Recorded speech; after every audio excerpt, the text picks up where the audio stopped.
జై శ్రీమన్నారాయణ. శ్రీ లక్ష్మీ అష్టోత్తర శతనామ స్తోత్రంలో 4వ శ్లోకం అర్థాలు తెలుసుకుందాం. అనుగ్రహపరాయై అంటే భక్తులను అనుగ్రహించడమే ఆ తల్లి స్వభావం.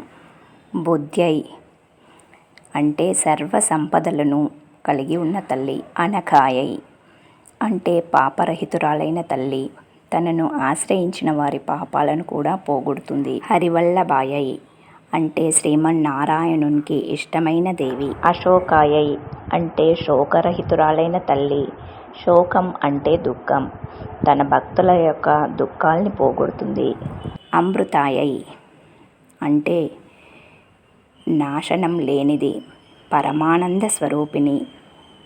దీప్తాయై అంటే ప్రకాశ స్వరూపిణి, లోకంలో సమస్త వస్తువులకు తేజస్సును కలిగిస్తుంది.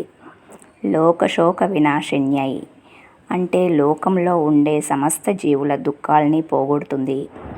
ఇప్పుడు 6వ శ్లోకం అర్థాలు. నమామి అంటే నమస్కారం.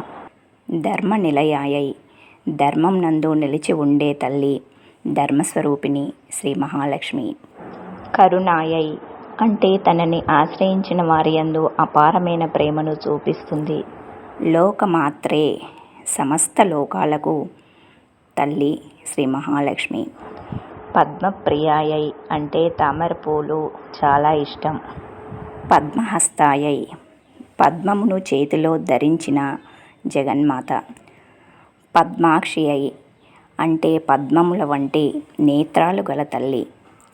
పద్మసుందర్యై అంటే తామర పువ్వుని అందరూ ఇష్టపడతారు, అలాగే మహాలక్ష్మిని అందరూ ఆశ్రయిస్తారు.